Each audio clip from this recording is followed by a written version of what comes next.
Kumusta? Ngayon ay balikan natin ang American fantasy film na pinamagatang Hansel and Gretel, Witch Hunters. Nagsimula ang pelikula sa isang bahay sa gitna ng kagubatan kung saan isang lalaki ang kinausap ng kanyang asawa. Sinabi sa kanya na dalhin niya ang kanilang mga anak sa kagubatan. Dinala sila ng kanilang ama sa gitna ng gubat at sinabi sa kanila na manatili dito, at siya ay babalik. Pagkatapos siya ay umalis at pinatay ang lampara. Naghintay ang mga bata sa kanilang ama sa mahabang oras ngunit hindi na siya bumalik. Sa tagal ng kanilang paghihintay, sila ay naglakad hanggang sa makarating sa isang bahay na makulay at parang gawa sa candy. Kumain ng candy ang dalawang bata mula sa dingding. Habang kumakain sila ay bumukas ang pinto nito. Pumasok sila sa loob at nakita nila ang isang pangit na mangkukulam. Ikinulong si Hansel at ikinadina si Gretel. Puwersahang pinakain si Hansel ng candy habang si Gretel ay maswerteng nakuha ang susi ng kanyang kadena. Inutusan si Gretel ng mangkukulam na maglagay ng mas maraming kahoy at kinuha si Hansel para lutuin. Nagawang tanggalin ni Gretel ang kadena at nakuha ang isang kutsilyo handang patayin ang mangkukulam. Ginamitan siya ng kapangyarihan ng mangkukulam ngunit wala itong epekto sa kanya. Agad siyang lumapit sa mangkukulam at sinaksak ito ng maraming beses. Agad niyang pinakawalan si Hansel at pinagtulungang ilagay ang mangkukulam sa apoy. Ngayon ay alam na nila kung paano patayin ang mangkukulam, ang sunugin ito. Mabilis na nakilala ang dalawang magkapatid matapos nilang mapatay ang mangkukulam, at ang lahat ay pinupuri sila. Lumipas ang maraming taon. Sa sumunod na eksena, isang sheriff ang nagsasalita sa harap ng maraming tao. Inaakusahan niya ang isang babae na nagsasagawa ng pangkukulam. Sumisigaw ang mga tao na sunugin ito ngunit ang babae ay mukhang ordinaryong tao lamang. Tinorture nila ang babae. Sa kabutihang palad, dumating ang mayor at sinabi sa mga tao na hindi nila maaring patayin ang babae nang walang ebidensya. Muling sumabat ang sheriff at hinikayat ang mga tao na sunugin ito. Bigla, isang baril ang nakatutok sa ulo ng sheriff at sinabing pakawalan ang babae kung hindi pa sasabugin ang utak nito. Isa pang lalaki ang dumating at sinuri ang babae. Sinabi nito na ang babae ay hindi mangkukulam.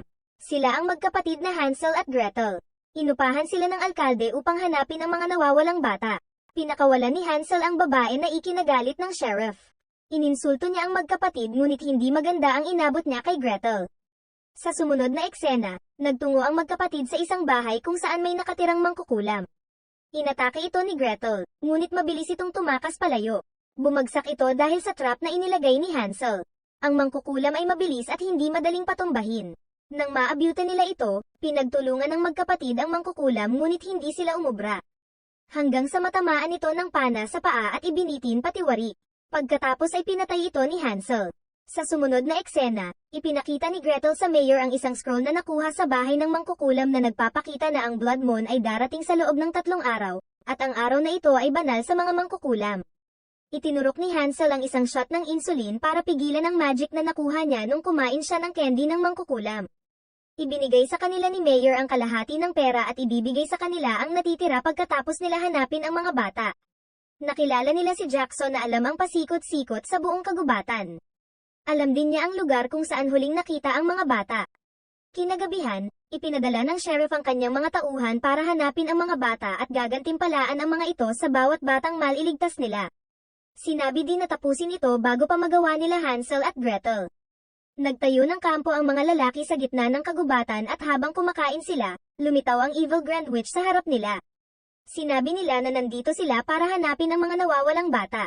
Sinabi sa kanila ng Evil Grand Witch na walang batang matatagpuan dito at pinatay ang mga lalaki maliban sa isa na puwersahang pinakain ng mga uod. Sa kabilang banda, ipinapaliwanag ni Jackson kay Gretel kung saan huling nakita ang mga bata. Pinag-usapan din nila ang kasalukuyang sitwasyon ng imbestigasyon. Isang tagahangang batang lalaki ang lumapit sa kanila at nagtanong ng mga bagay-bagay, pero pinaalis siya ni Hansel. Biglang pumasok ang isang lalaki sa bar at sinasabi niya na pinatay silang lahat ng mangkukulam at meron itong mensahe sa kanila. Bago pa uli siya makapagsalita ay sumabog na ito. Pagkatapos, bumalik ang Grand Witch sa kanilang lungga kung saan nandun din ang dalawa pang mangkukulam. Kumuha sila ng isang bata kung saan pinakain nila ito ng insekto. Nang makain na ito ng bata, siya ay agad na pinatay. Pagkatapos, ininom ng mangkukulam ang kanyang dugo, at inilagay ang kanyang kamay sa apoy at siya ay hindi nasaktan. Ngunit ang potion ay hindi nagtagal. Ipinangako ng Grand Witch sa mga mangkukulam na may alam siyang paraan para ang potion ay tumagal magpakailanman. Sa kabilang eksena, nanaginip si Gretel tungkol sa kanyang ina at sa araw na iniwan sila sa kagubatan. Sinabi niya ito kay Hansel ngunit sinabi ni Hansel na hindi na dapat ito pinag-uusapan. Kinaumagahan, namimili si Hansel ng mga damit nang dumating si Mina. Nag-usap sila tungkol sa mga mangkukulam. Maya-maya, nahilo si Hansel at nag-inject siya ng insulin. Sinabi ni Hansel kung bakit kailangan niya mag-inject ng insulin bawat oras kung hindi, siya ay mamamatay. Sinabi sa kanya ni Mina na may alam siyang paraan para gamutin ito. Ngunit sinabi sa kanya ni Hansel na kailangan na niyang umalis. Sa sumunod na eksena, isang mangkukulam ang kumukuha ng mga insekto, narinig niya ang sigaw ng isang bata at pinuntahan ito. Isang babae ang nakaupo doon, hinawakan niya ito, pero hindi pala ito isang tao. Dumating si Hansel at inatake ang mangkukulam, sinubukan nilang hulihin ito pero lumaban sa kanila, at hindi ito naging madali. Tumakas ang mangkukulam ngunit nagawang pigilan ito ni Hansel. Sa huli, nagawa nilang i-paralyzed ang mangkukulam at hulihin ito. Dinala nila ang mangkukulam sa opisina ng sheriff upang i-interrogate, para malaman kung nasaan ang mga bata. Wala silang napala sa pakikipag-usap sa mangkukulam, pero nagawang malaman ni Gretel na kailangan ng 12 mga bata at ang huling batang kailangan ng mga mangkukulam ay isang batang babae na ipinanganak ng Abril. Ang mga mangkukulam ay lumilipad sa bayan, alam na nila ang lokasyon ng batang babae. Nalaman ni Hansel ang pangalan ng bata at humingi ng tulong sa sheriff para hanapin ito. Inatake ng mga mangkukulam ang bayan at nagpanik ang mga tao. Naunang mahanap ng mangkukulam ang bata at inutusan ng troll na dalhin ito sa lungga nila. Sinubukan ni Gretel na makipaglaban sa Evil Grand Witch ngunit nagulat siya sa kapangyarihan nito. Samantala, malubhang napinsala si Hansel ng isang mangkukulam ngunit nagawa niyang masaksak ito sa mata. Sinakal ng Evil Grand Witch si Gretel ngunit sinabi na hindi pa niya ito papatayin dahil kakailanganin pa niya ito, at inihagis si Gretel. Pagkatapos ng pag-atake, sinisi ng sheriff sina Hansel at Gretel pati na din ang mayor. Pumanig ang mga tao sa sheriff. Pinapakalma ng mayor ang mga tao, ngunit binaril siya ng sheriff at tinapos ang buhay nito. Tinulungan si Gretel ng tagahangang batang lalaki. Nagkamalay si Gretel at nagtanong kung anong nangyari. Sinabi sa kanya na kinuha ang bata kagabi at maraming taong namatay dahil sa pag-atake. Sinabi din niya na huling nakitang nakikipaglaban si Hansel at hindi pa nagpapakita ngayon. Tinanong si Gretel kung totoo bang iniwan sila ng kanilang magulang. Sinabi niyang totoo ito pero hindi nila alam ang dahilan. Nag-usap sila tungkol sa mangkukulam kagabi. Sinabi ni Gretel na ito ay ang Grand Witch na higit na mas makapangyarihan sa ibang mangkukulam. Napansin ni Gretel ang isang newspaper tungkol sa isang babae na inakusahang mangkukulam, at kahit walang ebidensya, siya ay sinunog. May pakiramdam si Gretel na may kaugnayan ito sa kanilang ina. Sinimulan niyang hanapin si Hansel. Nawala ng malay si Hansel sa pakikipaglaban at nagkamalay na nakasabit ng patiwarik sa puno. Nakita siya ni Mina at inalok ng tulong ngunit tumanggi siya at nahulog. Sa paghahanap ni Gretel kay Hansel, siya ay inambush ng sheriff at nagawa siyang mahuli. Sinubukan niyang balaan ng sheriff ngunit hindi ito nakinig sa kanya. Samantala, nililinis ni Mina ang mga sugat ni Hansel at sinabing lumubog ito sa tubig dahil mapapagaling ang mga sugat niya nito.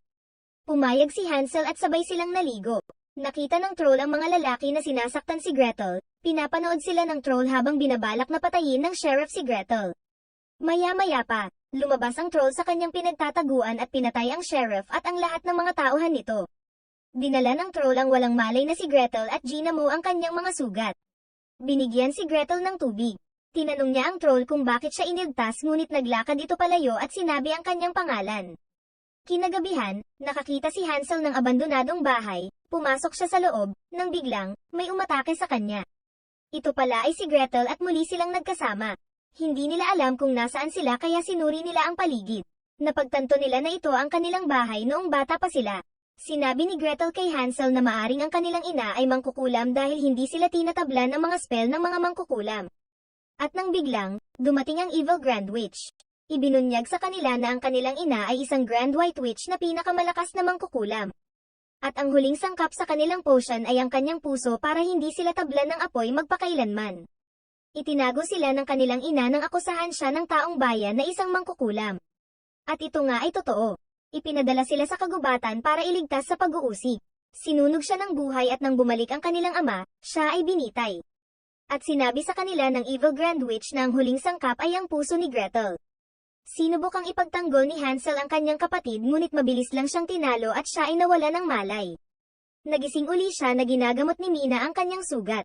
Inihayag ni Mina na siya ay isang white witch at maraming mababait na mangkukulam sa mundo. Sinabi ni Hansel na ililigtas niya si Gretel. Alam ni Mina ang lugar kung saan gagawin ang ritual ng mga mangkukulam, at alam niya kung paano tatalunin ang mga ito. Gumawa siya ng potion at ibinuhos ito sa sandata ni Hansel at sila ay naghanda sa labanan. Sumama din sa kanila ang batang tagahanga. Sa lungga ng mangkukulam, nagkamalay si Gretel at nakita niya ang troll. Sinubukang humingi ng tulong ni Gretel ngunit dumating ang isang mangkukulam at pinagalitan ito. Sa hindi kalayuan, gumagawa ng trap sina Hansel na magagamit nila mamaya. Binigyan ng sandata ang batang lalaki at sinabing mag-abang sa kagubatan. Sa panahon ng ritual, lumitaw ang blood moon kung saan nagbigay ng kapangyarihan sa mga mangkukulam. Handa na silang patayin si Gretel ngunit dumating si Hansel at nagsimula ang labanan. Nagbigay siya ng hudyat kay Mina para umatake gamit ang malakas na sandata. Nakapatay ito ng maraming mangkukulam. Lalong umigting ang labanan at natagpuan ni Hansel kung saan ikinulong ang mga bata at nakipaglaban sa mga mangkukulam para makapunta dito.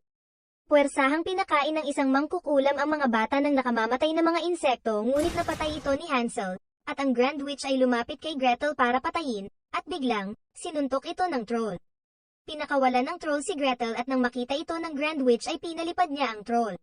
Nagsimulang makipaglaban si Gretel sa Grand Witch. Ang blood moon ay unti-unti nang nawawala, kailangang mapatay ng mangkukulam si Gretel. Ngunit nang nagsimula ng sumikat ang araw, mabilis na tumakas ang Grand Witch dahil ikamamatay niya ang sikat ng araw. Ang ilan sa mga mangkukulam ay tumakas papunta sa kagubatan ngunit napatay sila ng trap na inilagay nila Hansel. Nagawang makaiwas ng Grand Witch sa trap, pero nagawa ng batang tagahanga na pabagsakin ito.